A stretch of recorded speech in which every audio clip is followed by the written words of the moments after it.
In this tutorial, I'll go over block randomization and an issue you might run into when you're randomizing blocks. I'll do a demonstration and see if you can notice the issue. Did you see that? I clicked on P, but it looked like the frame didn't change. In fact, it did change, but the same frame happened to appear twice in a row. Now, this might give the participant the incorrect conclusion that the keys aren't working or that the experiment isn't working. Let's see how this looks in the experiment editor. So here we have a block with 5 image frames. If you click on the wrench icon here and click on this box, you can enable randomization. Here you can set how many times you want the block to repeat. For a new block, the frequency is set to 1, but if you increase it, this gives the possibility of a frame appearing twice in a row. There are 2 things you can do, but one is better than the other.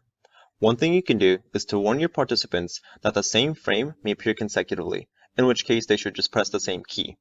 A more advanced solution that would avoid this issue altogether involves nesting blocks within a master block. Let me show you what I mean. So here, this is the same experiment as before, but with blocks within it.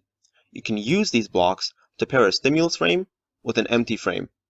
The master block will randomize the blocks within it, with the added benefit of this empty frame acting as a transition between one stimulus to another, otherwise known as an interstimulus interval. You can also set how long you want the interstimulus interval to last.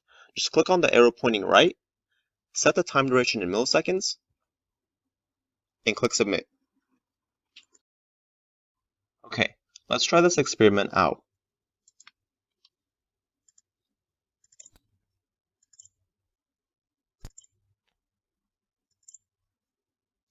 As you can see, the same frame appeared twice, but it was very obvious that it did so, because there was a clear transition between one frame to another.